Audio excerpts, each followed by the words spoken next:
Hoje, então, a gente encerra de vez as Crônicas de Nárnia, conversando sobre o sétimo e último volume, A Última Batalha. Este aqui é um livro de 1956 e não importa em qual das ordens você resolveu ler ou reler as Crônicas de Nárnia, seja na ordem de publicação ou na ordem cronológica de eventos aqui dentro da série, este aqui é o último livro. Chegando ao final deste livro, a gente percebe que as Crônicas de Nárnia, na verdade, é uma história cíclica, né? Então, a história começa no início de todas as coisas e se encerra no fim de todas as coisas também. Mas este fim não é aquele fim definitivo, é o fim de uma etapa para o início de outra.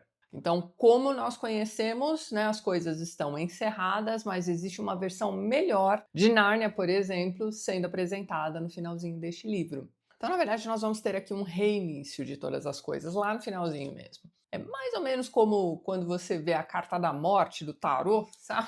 Sempre tem essa cena nos filmes de terror, principalmente nos filmes de terror de adolescentes, né? Então você vê a carta da morte, ai meu Deus, alguém vai morrer. Não, não é isso. A carta da morte dentro do baralho, né, significa aquele fim de uma etapa, fim de um ciclo. Mas esse meu exemplo não foi muito bom não, porque aqui no final deste livro, perdão aí pelo spoiler, para quem não leu as Crônicas de Nárnia e por algum motivo está assistindo um vídeo sobre o último livro, mas enfim, no final deste livro estamos todos mortos. Porém, renascidos para uma eternidade em Nárnia. Todo mundo, menos a Susan. A gente já vai chegar lá. Vamos conversar um pouquinho sobre o enredo deste livro. Este livro começa bem diferente dos livros anteriores. Ele começa com uma cara de fábula. Então você tem um macaco e um burrinho ou um jumento, vai depender da tradução que você estiver lendo. Eles são amigos, entre muitas aspas. Então você tem ali este macaco que meio que se aproveita da burrice do burrinho. Faz esse burrinho fazer tudo o que ele quer, esse tipo de coisa. Pois então, um belo dia eles encontram, né, andando pela floresta, uma pele de leão. Então o macaco resolve costurar aquela pele direitinho e vestir o burro com aquela pele. O que vai acontecer a partir daí? Nós vamos ter o Aslan de volta, porque aparentemente Aslan se ausentou de Nárnia. Com isso, nós temos os Calormenos, ou Calormanos.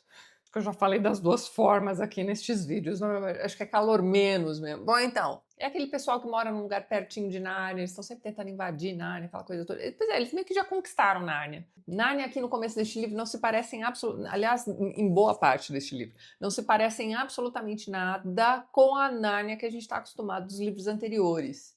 É como se a decadência total já tivesse tomado conta daquele lugar. E Aslan não está mais lá. Aliás, agora está, né? Porque o burrinho está usando uma roupa de leão e o macaco está fazendo todo mundo acreditar que Aslan voltou. Dessa forma, o macaco começa a manipular todo mundo também, inclusive o rei, enfim. Então este é mais ou menos o estado de coisas que nós encontramos aqui neste livro. Assim, quem vai permitir a entrada dos calormanos ali na área, aquela coisa toda, é o macaco. E a situação é bem periclitante mesmo, eles estão escravizando os narnianos, enfim. E o que você tem aí também é a questão de que os calormenos têm um deus, né, que não é o Aslan, é um deus chamado Tesh. Quando esse deus aparece aqui nas Crônicas de Nárnia, eu me lembrei bastante de Lost. Sabe quando vem aquela fumaça preta e toma conta do lugar, e, enfim, toma umas formas estranhas. Então é mais ou menos isso que vai aparecer aqui em Nárnia. Além disso, né, existe um prenúncio da chegada dele que é um cheiro de enxofre horroroso. Então este é o deus dos calormenos que agora está tomando conta de Nárnia também. Só que o que é que o macaco vai fazer, né? Já que agora, ao invés de termos um leão bacana, nós temos esse Tesh aí, né? Esse deus esquisito que é esta fumaça cheirando a enxofre bom. Ele vai convencer a população de que este é o novo deus, é um deus que vai misturar o deus dos Calormenos com o deus dos Narnianos, portanto ele é um Teshlan. Você começa a pensar assim, tá, como é que esse macaco conseguiu convencer todos os Narnianos dessa ideia ridícula, mas ok, vamos aceitar, né? Suspensão de descrença, lembre-se de que este livro aqui foi escrito para crianças, então tá. O macaco está manipulando todo mundo, inclusive ali o governo de Nárnia, que agora está submetido ao governo dos Calormanos. Nós temos o rei do momento em Nárnia, que é um rapaz chamado Tyrion. E esse Tyrion, num dado momento, vai descobrir, né, a tramóia do macaco. Ele vai tentar fazer alguma coisa, mas ele vai ser preso, vai ser amarrado a uma árvore, e nisso ele vai rezar, né, ele vai pedir para que crianças venham de outro mundo, como aconteceu anteriormente com seus antepassados, né? Então, os irmãos Pavensey foram chamados a Nárnia em momentos periclitantes como este, né? Pois então, ele faz este pedido que será atendido. Então o Eustácio e a Jill vão aparecer em Nárnia naquele momento para ajudar o rei Tyrion. Esses dois estavam em um trem e eles vão dizer que ouviram um barulho estranho, o trem também estava se movimentando de um jeito esquisito, eles ouvem um barulho terrível e quando eles ouvem este barulho, imediatamente eles já estão em Nárnia. Até aí tudo bem, porque está bem parecido com as outras formas, né, com que os Pavense, por exemplo, também foram parar em Nárnia nos livros anteriores. Tá aí, tá jóia. Então nós vamos ter essas crianças junto com o rei Tyrion, ele tem um unicórnio chamado Precioso, então você vai vendo que vai se formando um grupo de pessoas ao redor deles que vão formar a resistência contra os Calormanos. Eles vão descobrir também o burrinho vestido de leão, vão tentar abrir os olhos dos Narnianos e dizer, olha só, é um burro vestido com a pele do Aslan, ele não é o Aslan de verdade. Sabe? Eles vão tentar, né, fazer os Narnianos entenderem que eles foram manipulados, mas a maioria deles não vai entender isso. Eles já estão, como é que vamos dizer, eles já passaram pela lavagem cerebral, não tem mais o que fazer com essas pessoas, mas alguns vão dizer assim, ó, faz sentido, e vão se juntar à resistência também. A última batalha aqui do título do livro, né, vai se formando a partir daí, certo? Então, os grupos interessantes aqui, né? Então, você tem as pessoas que acreditam em Aslan, apesar de Aslan ser um burrinho vestido de leão, e você tem as pessoas que acreditam no Tesh, né? Que é aquela nuvem horrorosa que eu já comentei com vocês. Pois então. Mas existem também os ateus, como por exemplo os anões, que são 7, não sei se vocês contaram. Talvez sejam os 7 anões ali da Branca de Neve, mas enfim, eles são ateus. Eles não acreditam nem no Tesh, nem no Aslan, mas então eles vão lutar ali naquela batalha. E é uma coisa meio esquisita, porque eles vão fazer uma água suja, assim, né? Eles vão meio que mudar de lado, assim, de acordo com o ventinho que bate. O burrinho vai se arrepender também, vai lutar ali ao lado dos Narnianos. A descrição da batalha eu achei bem interessante aqui neste livro, viu, pessoal? Acho que foi a melhor batalha de Nárnia que eu li até o momento. Bom, enfim, acabamos agora, né? Então, é uma batalha, assim, desesperada, porque ela é a última batalha, veja bem, né? É o agora ou nunca, e é uma batalha desesperadora, porque, assim, o exército narniano comandado pelo rei, você tem aí também as crianças do mundo real indo até lá, eles são super, enfim, pancadeiros também, né? Tá tudo indo bem ali. Eles estão, apesar de ser um exército menor do que os Calormenos, eles estão dando conta. Só que assim, vamos supor que eles matem 100 Calormenos, 200 aparecem no lugar daqueles. Então é um negócio meio desesperador. Quanto mais eles matam Calormenos, mais Calormenos aparecem. E aí é o seguinte, você tem esse deus Tesh aqui participando da batalha. Ele está no campo de batalha. Então meio que não tem o que fazer, né? Os Narnianos estão sendo dizimados, o burrinho vai morrer. Você vai ter ali uns Calormanos que vão se arrepender no meio do campo de batalha, vão chamar por Aslan, mas vão ser devorados também por essa criatura. Então assim, é um negócio horroroso. E quando tudo tá degringolando, aí sim surge Aslan. E aí, meus amigos, o que vai acontecer, né? Tudo tem começo e se começa um dia acaba, não é mesmo? Então, meus amigos, Aslan está ali para decretar o fim de Nárnia. Quando ele chega, ele tá vendo isso aqui, ó. É aquela batalha horrorosa, ó. Tá vendo? É uma muvuca, até mesmo na ilustração aqui, ó. E olha o que tá escrito aqui. Havia mais deles do que quando a luta começara, os Calormenos, né, ó. Havia mais a cada segundo. Eles vinham correndo de todos os lados. Eram Calormenos novos. Esses novos tinham lanças. Havia uma multidão tão grande deles que ela mal conseguia ver os próprios amigos. Então era uma matança generalizada ali. E pelo que a gente lê aqui nesse trecho, os Calormenos meio que estavam se matando também. Porque a confusão, né, era generalizada. Então chega Aslan para botar ordem nas coisas, né? Então nós vamos ter a criação de um estábulo. Na verdade, o estábulo sempre esteve ali. Este estábulo é meio que um purgatório. Então para lá vão aquelas pessoas que, bom, vamos pensar lá na Divina Comédia, né? Para o purgatório vão aquelas pessoas que ainda têm salvação. Me corrijam aí se eu estiver errada, por favor. Mas então, são aqueles que ainda têm salvação. Então eles vão para este estábulo. E aí não importa o alimento que Aslan coloque ali para eles, eles vão achar que eles estão comendo, sei lá, capim. É só um exemplo. E aí tem, o Aslan meio que vai separar o joio do trigo. Então, para o estábulo vão essas pessoas que ainda podem ter algum tipo de salvação. Existe o grupo das pessoas boas que sempre acreditaram em Aslan, esses serão salvos, e existem as pessoas ruins que, olha só, serão praticamente pulverizadas, tá? Não tem o que fazer, gente, é o juízo final que vocês querem que eu faça. Tá aqui no livro. E sim, é um livro para criança. Então ele põe essa ordem aí, precisa acabar com Nárnia, né? Então é bem bonita assim a descrição, né, do fim de Nárnia. É como se Aslan estivesse apagando as luzes, então ele vai apagar as estrelas, vai apagar o sol. Na verdade, as estrelas vão cair. Você tem também um rio que vai tomar conta de tudo e depois vai secar, e você tem as montanhas que vão cair também, vão desmoronar, enfim, Nárnia acabou. Os justos e fiéis serão levados por Aslan para o novo mundo. Aí você para e pensa, ele está levando todo mundo para o país de Aslan, né? Mas não é, é uma Nárnia renovada, melhorada. E vai ser a morada eterna deles agora. Aí você vai ter um momento aqui em que todo mundo vai reaparecer, né? Todos os personagens, né, bacanas que você conheceu nos livros anteriores estarão lá em Nárnia naquele momento. Curiosamente, os pais dos Pavense estarão lá. Aliás, os Pavense também estarão lá. Por que isso? Porque eles também estavam ou no trem ou estavam na estação do trem, enfim, teve aquele acidente terrível, né, que não foi simplesmente uma ida do Eustácio e da Jill para Nárnia, a pedido do rei de Nárnia. Não foi só isso que aconteceu. Aconteceu um acidente terrível mesmo. E aí Aslan vai contar, né? Olha só, vocês estão mortos, né? Porque as crianças já estão assim, acabamos mais uma aventura em Nárnia, vamos voltar para casa agora, né, Aslan? E o Aslan tá assim, não, vocês vão ficar aqui mesmo. Porque, né, eles morreram. Para pra pensar nisso. E eles vão aceitar tranquilamente, né? Mesmo porque os pais estão lá também, os tios, né? Do Eustácio, né? Enfim, os pais ali dos Pavenses estão ali. Mas está faltando alguém, né? E você tem o próprio rei Tyrion dizendo isso aqui, ó. Se eu li corretamente as crônicas, deveria vir mais uma. Vossa Majestade não tem duas irmãs? Onde está a rainha Susan? E aí ele vem, né, Susana, né? E ele vai dizer isso aqui, ó. O Pedro, né, que é o mais velho, né, vai dizer isso aqui, ó. Minha irmã Susana não é mais amiga de Nárnia.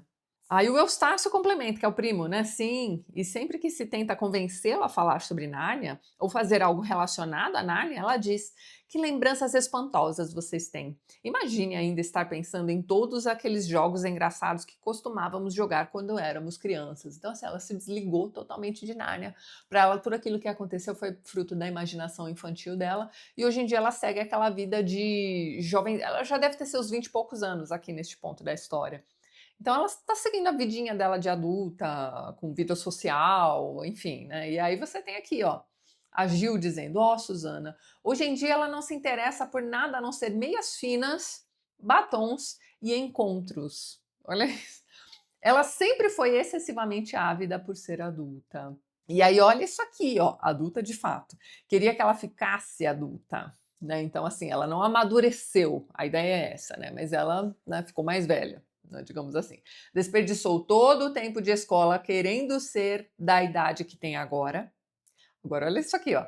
E vai desperdiçar todo o resto da vida tentando manter-se com a aparência da mesma idade. Ela só pensa em correr rumo à época mais tola da vida tão depressa quanto puder e depois parar ali pelo maior tempo possível. E aí o Pedro vem e tenta mudar de assunto, né? Bom, não falemos mais sobre isso. Vejam, árvores frutíferas. Então, assim, eles vão fazer um lanchinho e esquecem a Susan para lá. Só que é o seguinte, ok, eles morreram, né? Os pais estão lá também, e aí agora eles vão viver essa vida eterna em Nárnia, e eles parecem que estão um pouco se lixando para Susan. E, ela quer ser adulta, deixa ela lá. Só que assim, a família inteira morreu. Não é simplesmente, ela não vai mais entrar em Nárnia. É tipo, tá todo mundo morto. Como é que essa menina vai ficar, né, no mundo real? E aí, assim, né, você vai ler sobre Nárnia, você vai ler essa discussão infinita a respeito do problema da Susan aqui no final de Nárnia, aquela coisa toda. E você vai vendo que o próprio C.S. Lewis, né, num dado momento da vida, foi assim também, né? Ele cresceu dentro de uma certa tradição, né, que agora já não sei se era a Igreja da Inglaterra mesmo, né, se ele era protestante ou se ele era católico, mas enfim, ele cresceu dentro de uma tradição, passou parte da juventude, né, se dizendo ateu, aquela coisa toda, e depois ele foi convertido pelo Tolkien, né, por meio da amizade com Tolkien, ele vai lá e se converte novamente. Mas aí você tem, assim, essa questão de que, olha, vamos deixar ela lá, né? Um dia ela vai se arrepender, ou vai voltar para o Aslan, né? E vai poder entrar em Nárnia novamente. Isso não fica claro aqui no livro, tá? Mas a ideia é a de que, olha, ela se desgarrou, né? Então deixa ela viver na vida material dela, né? Ela vai passar por esse trauma de ter perdido a família inteira naquele acidente de trem. Mas tudo bem, porque o intuito é fazê-la se arrepender e voltar para Nárnia. Ou não. né? Ou simplesmente largar essa menina lá e acabou. Né? Você vai vendo, né? O C.S. Lewis também recebeu muitas cartas de fãs dessa época e tal, e as respostas que ele dava iam mais ou menos por esse caminho aí, de que, né? Ela se desgarrou, mas ela pode muito bem voltar para lá, né? Assim que ela se arrepender. Então, vamos aceitar que este livro foi escrito na década de 50, não é mesmo? O que a gente vai poder mudar a respeito disso? Existem inúmeras fanfics, gente, que vão reescrever a história da Susan e vão, enfim. Aí você para pensar, né? Ela fez tanto por Nárnia, né? Como é que ela não pode voltar mais, né? Sendo que o Pedro voltou, por exemplo, e os outros, né, irmãos Pavens que já tinham passado da idade também voltaram, né? Por que a Susan não voltaria? Ela só precisa se arrepender. Sobre o acidente, a Lúcia falando, né? Depois do choque e do barulho, encontramos-nos aqui e nos perguntamos o que seria a porta da mesma forma que Vossa Majestade fez. Então, eles precisaram atravessar uma porta desta vez. Né? Então, logo depois do acidente, né, essa é a mudança que acontece. Né? Então, anteriormente, quando eles chegavam a Nárnia, eles simplesmente saíam de um lugar e eram transportados para outro, acabou. Só que dessa vez eles tiveram de atravessar uma porta. Então, você sabe que eles tiveram de atravessar para o outro lado, não é mesmo? Bem... Aí aqui está um momento em que o Aslan aparece, né? Olha só. Um ar doce tornou-se subitamente mais doce. Uma luminosidade brilhou atrás deles. Todos se viraram. Tyrion se virou por último, pois teve medo. Ali estava parado, o desejo de seu coração enorme e real. O leão dourado, o próprio Aslan e os demais já estavam ajoelhados em círculo em torno de suas patas dianteiras. Estes são os fiéis, né? E afundavam as mãos e os rostos em sua juba, enquanto ele inclinava a grande cabeça para lambê-los com a língua. Então ele fixou os olhos em Tyrion e Tyrion se aproximou, trêmulo, e se lançou aos pés do leão. E o leão o beijou e disse: Bom trabalho, último rei de Nárnia. Tu te mantiveste firme na hora mais escura. Com relação aos anões que também estão lá no estábulo, né, aquela coisa toda, né, você vai ter ali, ó, é o Aslan dizendo, ó, conseguem ver? Não nos deixarão ajudá-los. Escolheram a astúcia em vez da crença. Sua prisão está apenas em suas próprias mentes, mas eles estão nessa prisão e sentem tanto medo de ser enganados que não podem ser desenganados. Depois Aslan vai chamar pelo pai Tempo, né, aquele gigante adormecido. Né? Aí olha lá, o grande gigante ergueu uma trompa à boca. Puderam ver isso pela mudança da sombra negra que se fazia diante das estrelas. Depois disso, ouviram o som da trompa, alto e terrível, porém com uma beleza estranha e mortífera. É o prenúncio do fim, né? E na verdade é esse gigante que vai apagar o sol, né? Olha só. Tomou o sol e o espremeu na mão como se espremeria uma laranja. E instantaneamente se fez escuridão total. Então a Nárnia antiga está acabada, eles estão em outra Nárnia, e aí você tem Lord Gregory explicando o que está acontecendo, olha só. Quando Aslan disse que você jamais poderia voltar a Nárnia, ele se referia à Nárnia na qual você estava pensando, mas aquela não era a Nárnia real. Aquela tinha começo e fim. Era somente uma sombra ou uma cópia da Nárnia real, que sempre esteve aqui e sempre estará. Assim como nosso mundo, a Inglaterra e tudo mais é apenas uma sombra ou uma cópia de alguma coisa do mundo real de Aslan. Não precisa se lamentar por causa de Nárnia, Lúcia. Toda a antiga Nárnia que importava todas as crianças preciosas foram puxadas para a Nárnia real através da porta. Então, olha lá, todas as criaturas preciosas. E é claro que é diferente. Tão diferente quanto um objeto real é de uma sombra, ou quanto a vida desperta é de um sonho. Bom, eles vão reencontrar todos aqueles personagens, vai ter um momento bacana aqui, enfim, é isso. Eles aceitam que eles estão mortos e que eles estão vivendo agora na eternidade desta nova Nárnia, que é a Nárnia real, né? A Nárnia que nós lemos até o fim aqui, né, propriamente dito, como gigantes espremendo o sol, aquela coisa toda, destruindo tudo. Então, esta Nárnia era apenas uma sombra da Nárnia real. Esse é o Aslan dando a notícia, olha só. Houve um acidente ferroviário verdadeiro. Seu pai, sua mãe e todos vocês estão, como costumavam dizer nas terras de sombras, mortos. As aulas acabaram, as férias começaram, o sonho acabou. Este é o amanhecer. Pronto, foi assim que ele deu a notícia. Agora, olha só que interessante. Enquanto ele falava, isso aqui é o finalzinho do livro, não lhes parecia mais ser um leão. Então ele tomou a forma de Jesus Christ mesmo, olha lá. Mas as coisas que começaram a acontecer depois disso foram tão grandes e belas que não posso descrevê-las. E para nós, este é o fim de todas as histórias, e podemos dizer muito sinceramente que todos viveram felizes para sempre, nessa nova vida eterna, né? Mas para eles foi somente o começo da história real. Toda a sua vida neste mundo e todas as suas aventuras em Nárnia haviam sido apenas a capa e a página de rosto. Agora, finalmente, estavam iniciando o primeiro capítulo da grande história que ninguém na Terra leu. A história que prossegue para sempre, e nessa história, cada capítulo é melhor que o anterior. Assim se encerra as Crônicas de Nárnia. A gente tem ali aquela explicação do Tesh, né, como sendo realmente o oposto de Aslan, é o anticristo, enfim, a gente está falando aqui do fim dos tempos, né, o fim de tudo. Então você vai encontrar aqui todas aquelas alegorias bíblicas de sempre, né, o C.S. Lewis não esconde isso de ninguém, colocou isso em todos os livros da série. Esse Tesh também pode ser entendido como aqueles deuses estrangeiros, né, do Antigo Testamento. Então, se você adorasse esses deuses, né, você também era um impuro, você também cairia ali quando, né, da ira divina. E é ele quem recebe, né, todos os maldosos, né, todos os calormenos, todos aqueles que não se arrependeram, vão ficar com esse teste aí.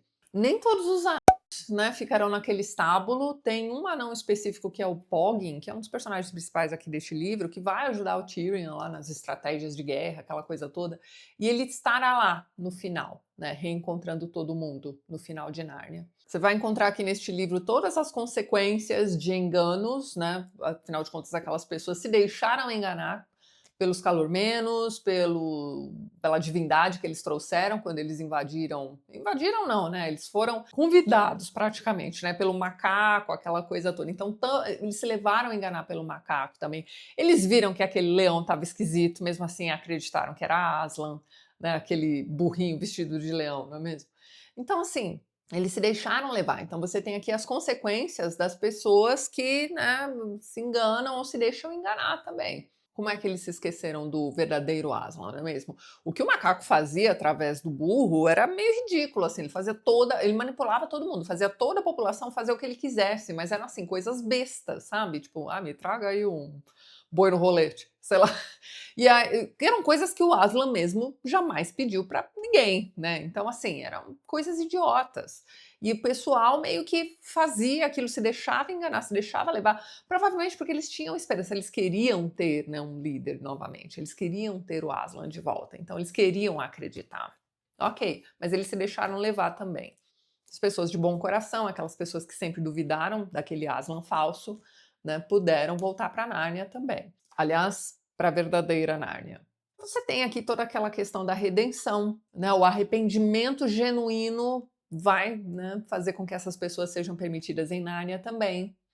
Quem não se arrepende vai lá para aquele purgatório esquisito que é o estábulo, ou vai para o Tesh, que é aquele monstrengo lá que eu falei para vocês. Então, mas a possibilidade de redenção está aqui. Bastava o arrependimento genuíno, ou bastava a pureza de coração, não é mesmo? Afinal de contas, Aslan conhece o coração dos homens. De modo que o livro se encerra com a questão da preservação da bondade. Todos aqueles que são bons vão permanecer em Nárnia.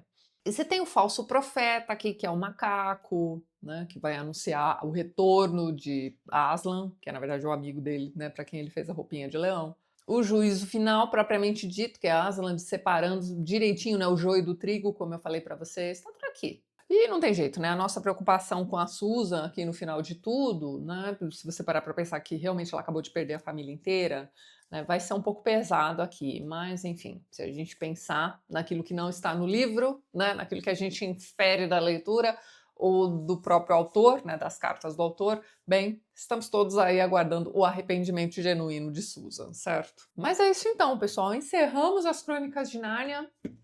Excelente releitura, dessa vez eu aproveitei bem mais do que a minha primeira leitura, pessoal. Mas, de novo, acredito que esta série seja melhor aproveitada para quem conhece o Novo Testamento também. Já que Aslan, né, não existe segredo nenhum, é a representação de Jesus. E no finalzinho ali, como eu disse para vocês, ele perde essa aparência de leão e volta à aparência real dele, né? Não se diz aqui, mas a gente entende que ele, né, volta a ter ali a aparência de Jesus que você tem na sua cabeça aí também.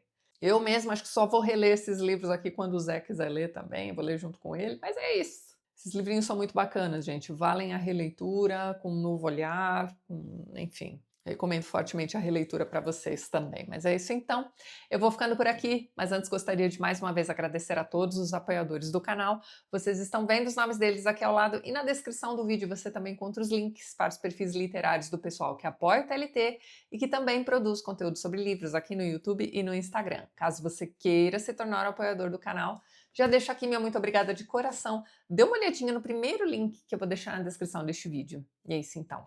A gente se vê nos próximos vídeos do canal. Um beijo grande e até mais!